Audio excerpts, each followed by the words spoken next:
Buenas tardes a todos. Muchas gracias por invitarme. La idea de esta tarde es contarles un poco acerca de cuál ha sido el aporte de la microscopía electrónica en esta pandemia. Y pensando, mientras masticaba mi cerebrito, pensaba qué es lo que ha aportado. Y lo que ha aportado es fundamental, porque si bien todavía están por verse cuáles son los aportes de la epidemiología en distintos lugares del mundo, se está todavía por tener una vacuna, se está todavía por saber cuáles son las drogas que mayor efecto causan para mitigar, no para curar, todavía no tenemos ninguna. En solo 3 meses la microscopía electrónica de alta resolución, en particular la criomicroscopía electrónica, ha aportado conocimientos fundamentales acerca del virus, que voy a tratar de resumirles en esta tarde. Y en particular tengo que empezar por la historia, remontarme a otra técnica que es las espaldas sobre las que se recuesta la criomicroscopía electrónica, y es nada menos que la difracción de rayos X, que empieza hace 125 años, cuando Wilhelm Röntgen, profesor de física en la Universidad de Würzburg en Alemania, descubre los rayos X. Se tardan varios años, hasta 1915, cuando por primera vez se reconoce el valor de estos rayos X en aplicaciones científicas no médicas, y se le otorga el premio Nobel al padre e hijo Bragg, reconocidos por establecer la relación entre la difracción de los rayos X y los planos cristalinos del espécimen, que es lo que se denomina la ley de Bragg. Como lo ven en el diagrama, se parte de un cristal en microscopía, en difracción de rayos X, para establecer la relación entre planos cristalinos y estos puntos de difracción que se dan en el espacio de Fourier. La primera aplicación de rayos X en ciencia pura es la que les acabo de mencionar. La segunda es en metalurgia, en 1920. Y recién en la década del 50 se empieza a aplicar a procesos biológicos, es decir, a macromoléculas proteicas, y se da reconocimiento en el premio Nobel a John Kendrew y Max Perutz, un inglés y un austríaco, que determinan la estructura de una proteína muy chiquitita, la mioglobina. Les llevó meses hacer esto. Y acá en este diagrama vemos el flujo de información que se requiere partiendo de un cristal para obtener el patrón de difracción, a partir de los cuales, mediante el estudio de la intensidad de estos puntos que ven aquí y las fases que se le atribuyen a estos puntos, se puede obtener un mapa de densidad electrónica que, mediante procedimientos de fiteo computacional, puede llegar entonces a obtenerse un modelo atómico que represente las coordenadas X y Z de la estructura tridimensional del cristal original. Ahora, en la práctica esto se realiza en el laboratorio. Hoy ya conocemos más de 130.000 estructuras cristalinas proteicas determinadas por la técnica de rayos X. Los cristales es el requisito esencial. Y como ven en la parte superior izquierda de esta foto, a veces los cristales, como se ven en la pantalla, son muy pequeños y se requiere una lupa, un microscopio estereoscópico, no solamente para verlos, sino para poder montarlos en estos cilindritos que ven aquí, que es lo que permite ajustarlos luego al cabezal del goniómetro que se va a utilizar en el difractómetro, en el aparato de rayos X.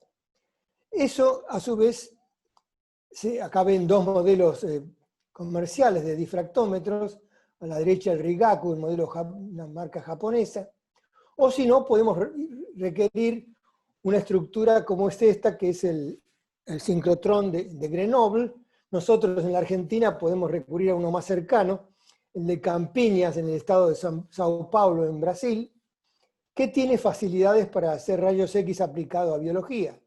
Acá ven el sincrotrón y las distintas estaciones donde uno puede realizar estudios de cristalografía o estructura, digamos, otro tipo de estudios biomédicos o de otra naturaleza, metalúrgica, por ejemplo, como les mencioné antes. Este es un laboratorio de esos que acabamos de ver. Acá la cabeza de un goniómetro, cómo se monta cuando se cierra esta compuerta. El sincrotrón envía rayos de muy alta pureza e alta intensidad para estudiar la estructura cristalina, irradia, como ven aquí, sobre el cristalito, y el cristalito emite, difracta, y se obtiene mediante ya sea un film, en otrora, en pretérito pluscuamperfecto, o ahora, en la actualidad, mediante cámaras de muy alta definición y estabilidad.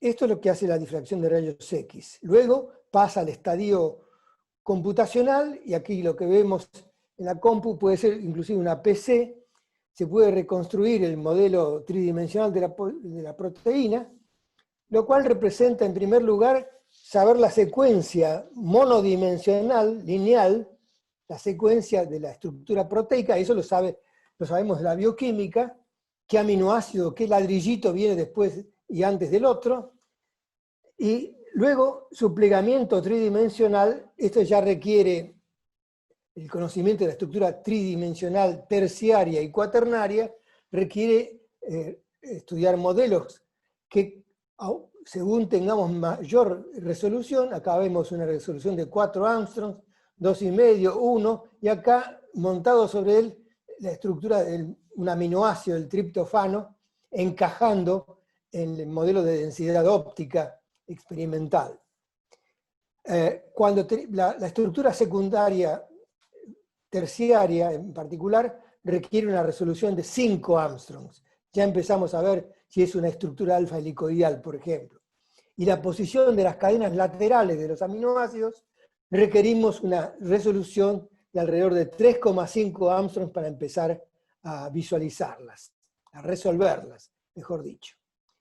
Entonces, en rayos X lo esencial es tener un cristal tridimensional que tiene dentro muchas moléculas de la proteína o de la estructura que queremos resolver. Pero nos viene el salvataje cuando no podemos tener cristales, la microscopía crioelectrónica, porque aquí no se necesitan cristales tridimensionales. Entonces, vamos a explorar qué ha aportado la microscopía, la criomicroscopía electrónica en los últimos años. Esta microscopía empezó hace como 30 años y sin embargo fue reconocida recién en el 2017 y mediante un premio Nobel en química, paradójicamente, no en física, a 3 investigadores, un suizo, un alemán y un británico. En realidad Richard Henderson es un escocés. Y todo empezó en este lugar, en Inglaterra, en el Laboratorio de Biología Molecular, o LMB, en su sigla, en su versión segunda, aquí lo vemos en Hills Road, porque empezó todo en un galpón, muy cerca de lo que es el hospital de Addenbrooke. Este hospital, cercano a donde se construyó este laboratorio, en la ciudad universitaria de Cambridge, al norte de Londres.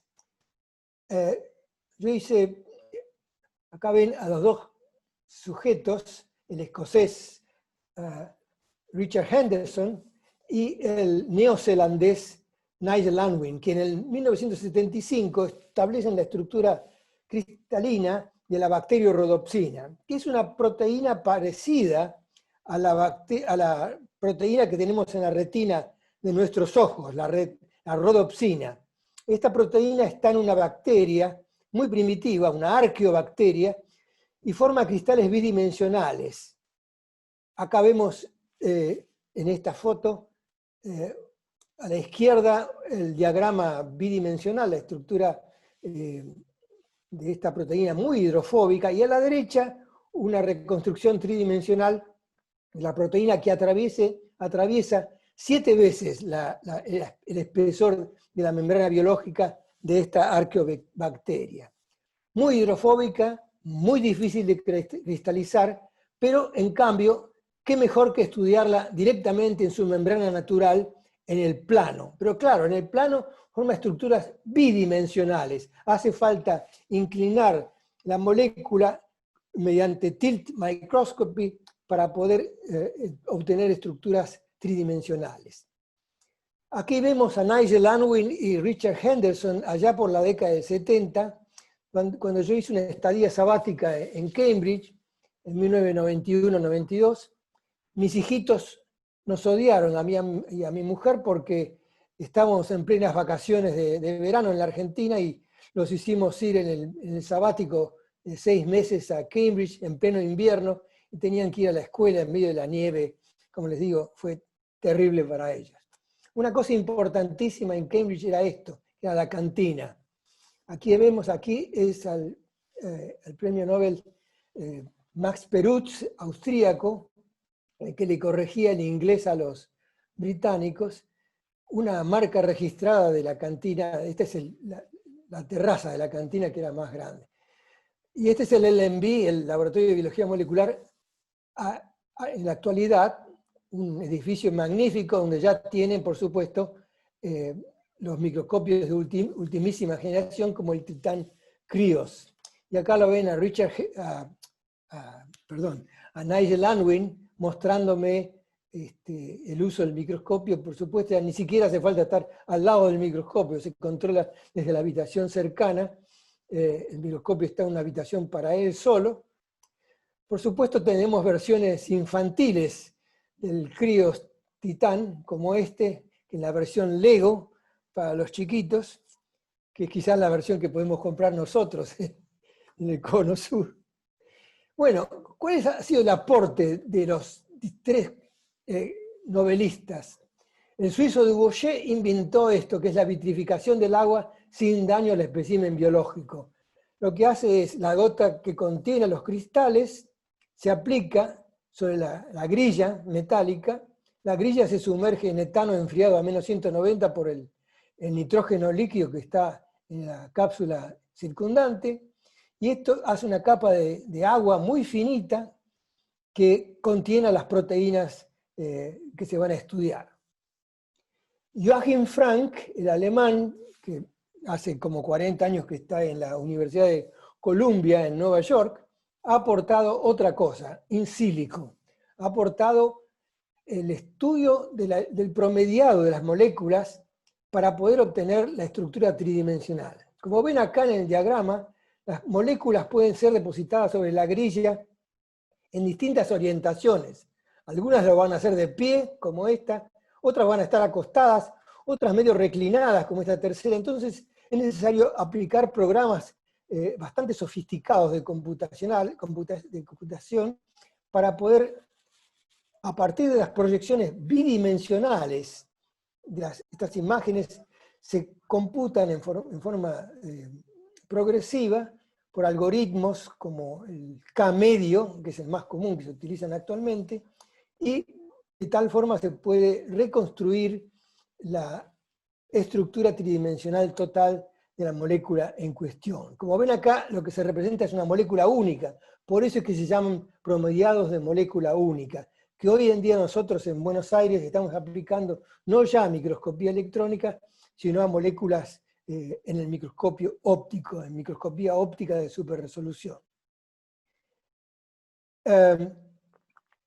Tuve la suerte, no ya en un sabático, sino antes, una década antes, cuando estaba en Alemania, en Gotinga, de colaborar con Joachim Frank.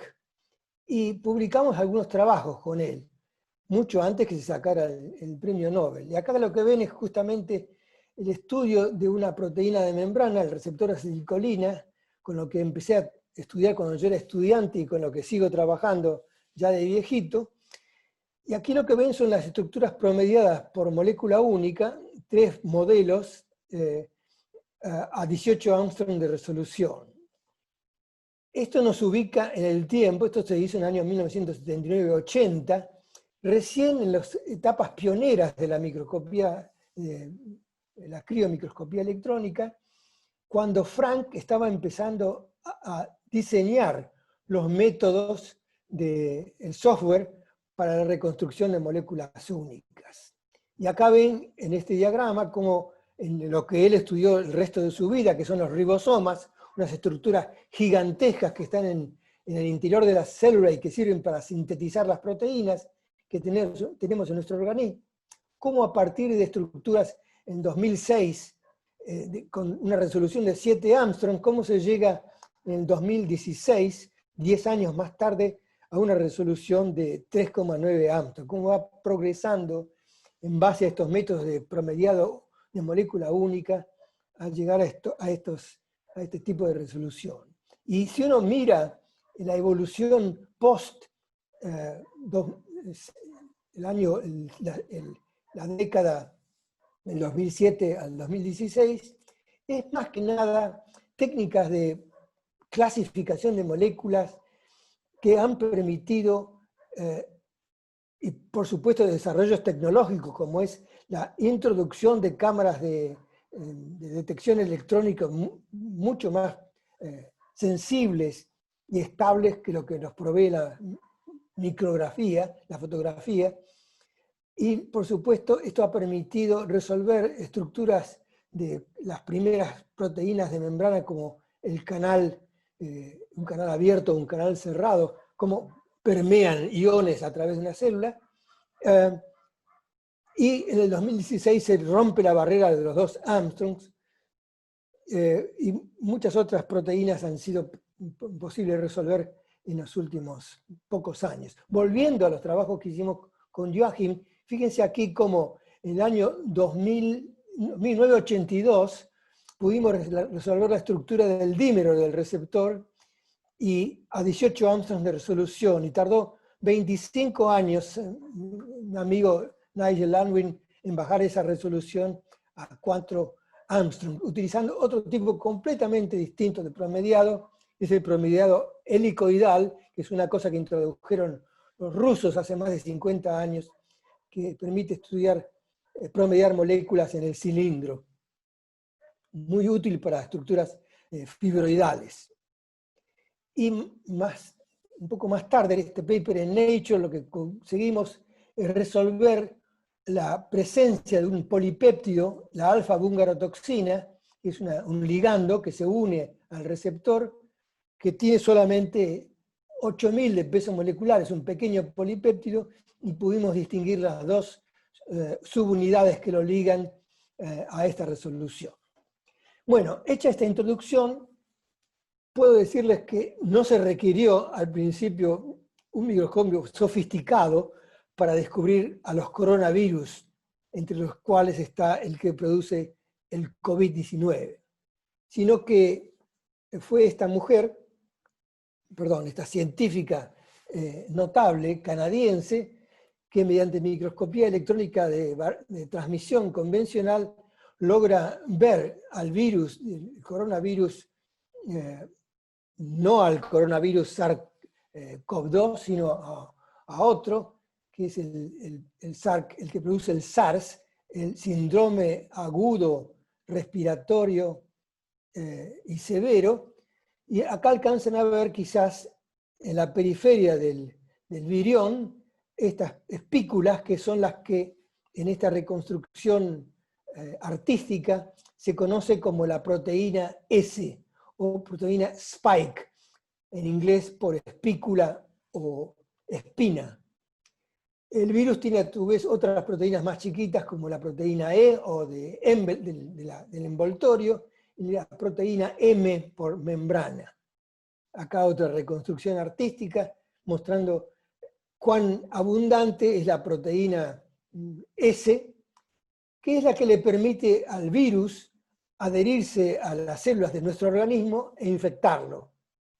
O sea que la membrana del virus posee solamente 4 proteínas: la spike o espícula, la proteína de membrana, la proteína E, que es un canal iónico, y si lo abrimos al virus se alcanza a ver el ácido ribonucleico, que es el que confiere justamente, el que posee la información genética que hace que nuestras células tengan que subordinarse a los deseos de este virus y reproducirlo en su interior, y así es como los virus, estas partículas que no son células, sino que son partículas no vivientes, que transmitan enfermedades y que nos infecten.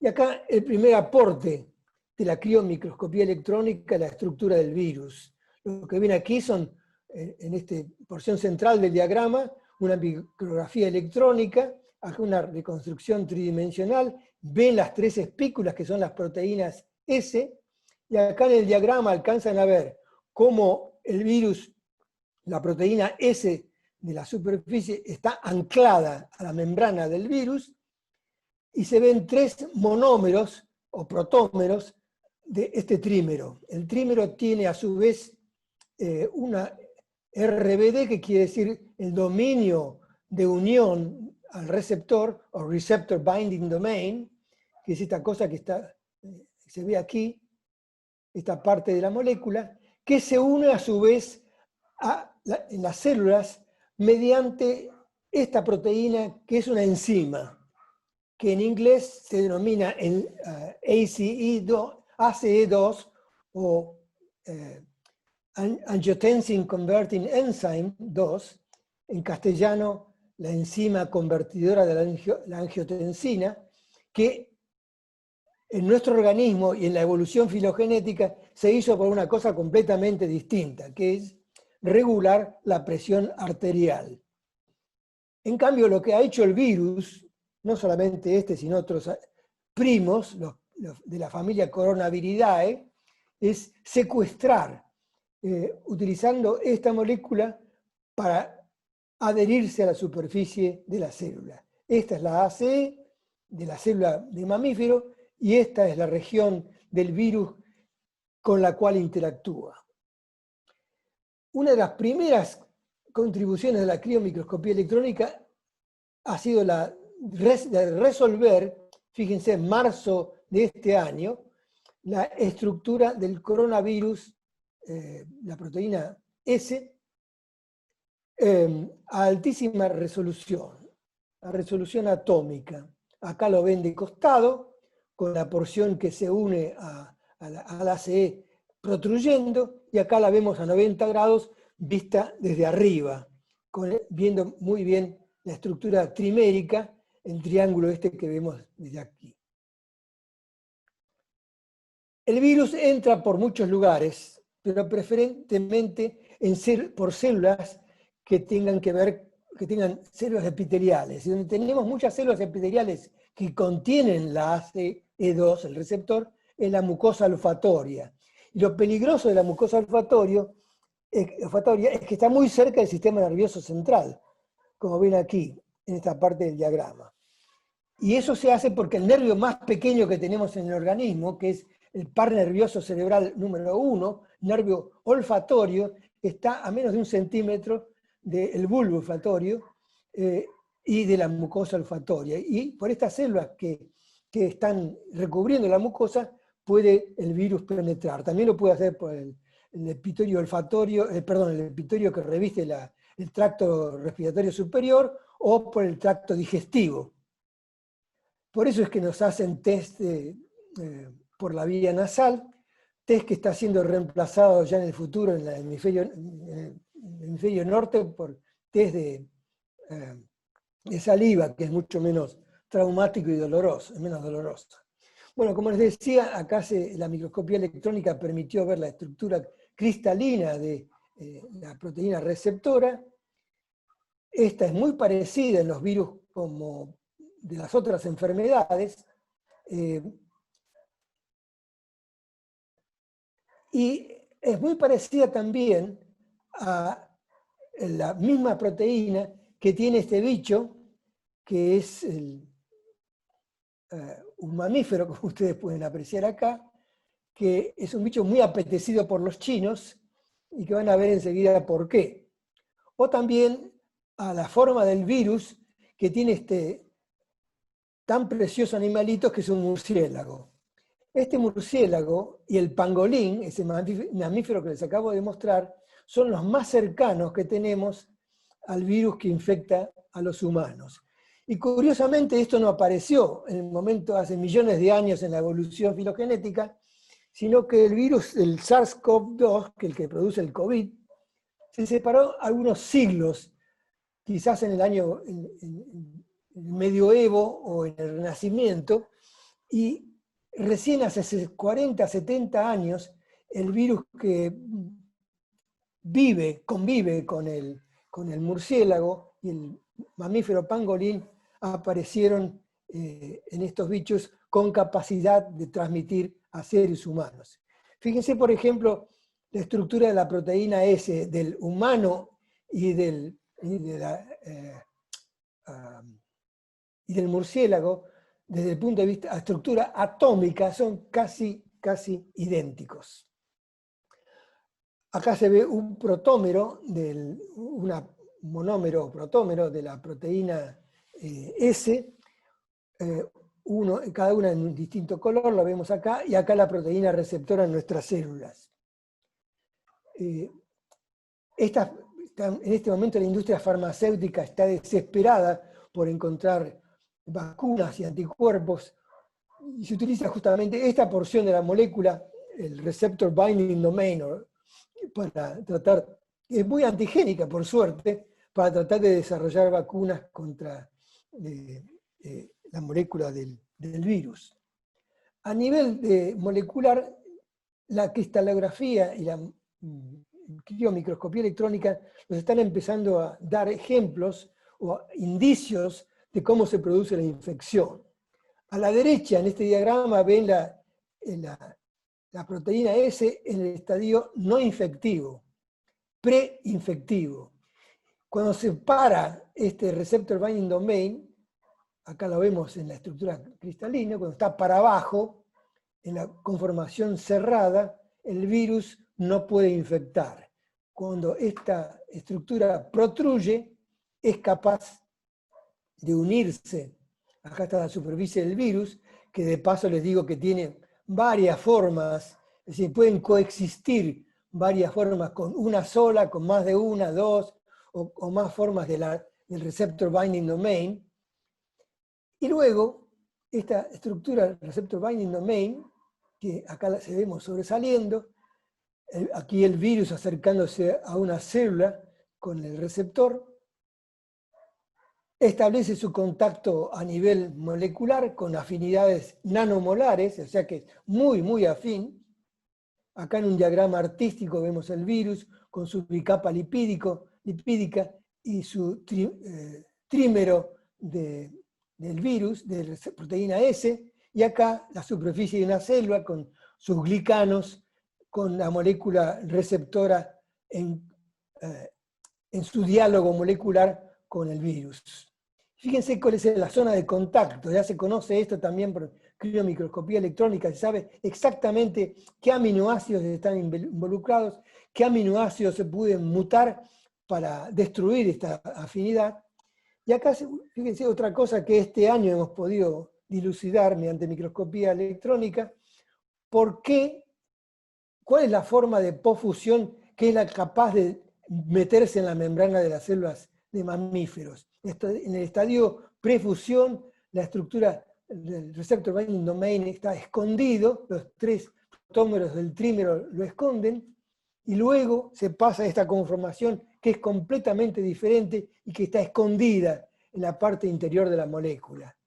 Esta parte protruye y es la que, mediante clivaje enzimático, permite esta transformación de la molécula, lo que hace que el virus en la superficie de una célula llegue en cantidades enormes. Acá vemos cómo la célula empieza a sufrir esta microscopía de barrido. En pseudocalor se ve el virus en amarillo y la célula en azul. Acá en la sección óptica, en la sección de microscopía electrónica de transmisión, cómo empieza a interactuar y cómo se mete adentro de la célula por un proceso de internalización denominado endocitosis, y el ciclo que cumple dentro de la célula. En este artículo que salió publicado ahora en julio, que escribí en abril, Eh, Acá estamos empezando a dilucidar cuáles son las etapas de la internalización y recorrido del virus dentro de la célula, en su recorrido hasta salir por el proceso contrario a la endocitosis, que se denomina exocitosis, como tenemos algunas moléculas que se postulaban que podían ser inhibidoras del virus. Estas son todas las proteínas que el virus puede producir en su genoma, y una parte de la tabla donde enlisto más de una treintena de moléculas que se postulaban que podían servir como reemplazo transitoria en tanto no se descubriese una vacuna.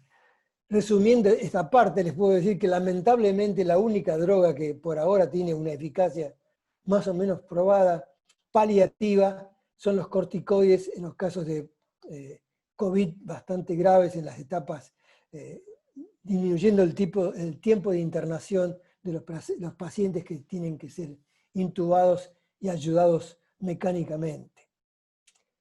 Otras cosas que ha permitido la microscopía de cristal único de criomicroscopía electrónica es empezar a entender cómo podemos interactuar pequeñas moléculas, pequeñas drogas, por ejemplo, con esta proteína, que es la proteína enzimática principal, que es lo que permite que el virus haga todas las macanas que hace dentro de las células, replicarse entre ellas. Bueno, justamente una de estas moléculas se puede ver aquí encajada en la zona activa de la molécula enzimática, y acá son la contribución de la química orgánica.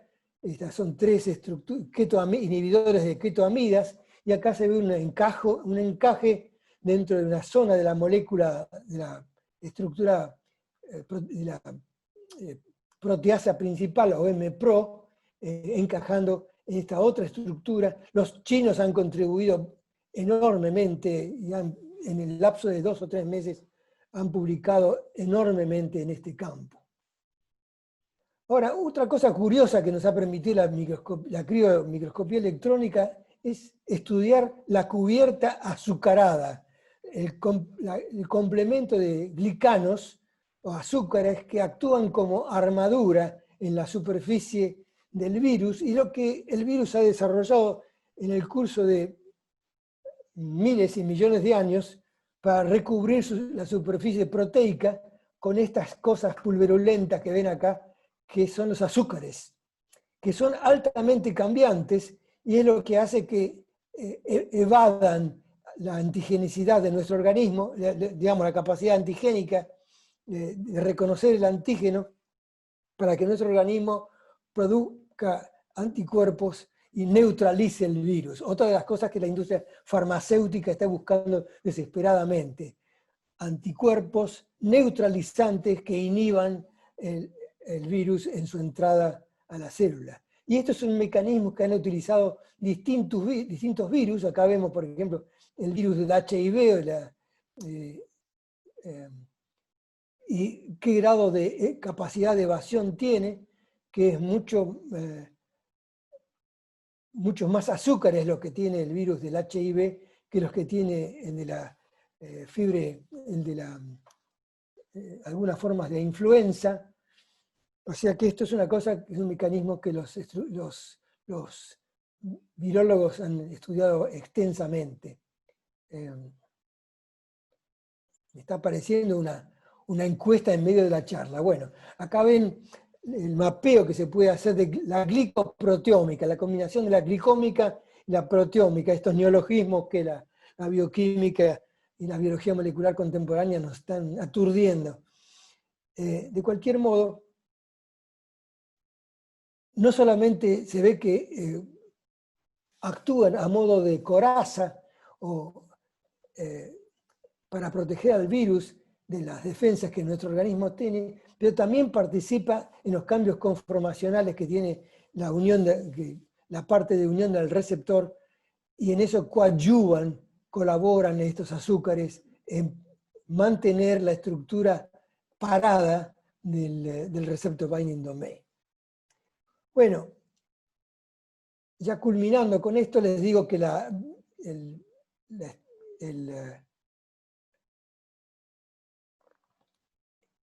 estudio de los virus y otras estructuras proteicas ha progresado notablemente en los últimos años. Esto ha permitido que se empiecen a estudiar con alta resolución las interacciones entre porciones del virus, enzimas del virus, porciones del receptor del virus y las moléculas pequeñas que interactúan con él. Y este enorme progreso que se ha visto en las últimas décadas, aquí vemos a la izquierda la resolución alcanzada mediante esta técnica antes de la década presente, en 2013, y qué es lo que estamos alcanzando en estos momentos.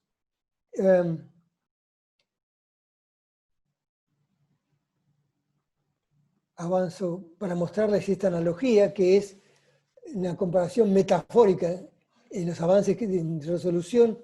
Una imagen satelital hace 10 años, que es lo que se podía ver a 15 ámetros de resolución, y aquí a la derecha en un zoom, estos que nos acostumbran a ver las series de Netflix, que son ya las estructuras a nivel donde alcanzamos a dilucidar la estructura proteica secundaria, y cómo se organiza en la cubierta de un virus cilíndrico la proteína.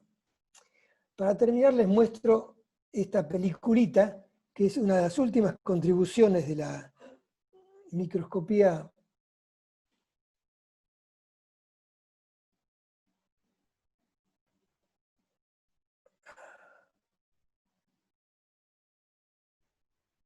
esta instrumentación que ha aparecido en las últimas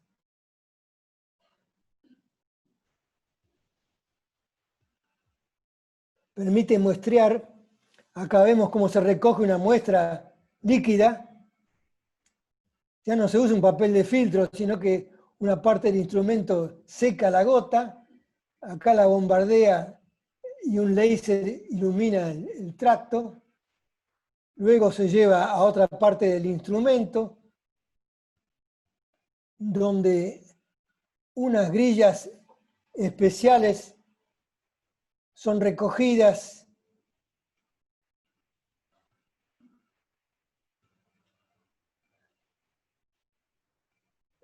son bombardeadas con la muestra líquida. Esto a su vez se lleva al mismo instrumento que determina la velocidad del secado de la muestra y la congelación.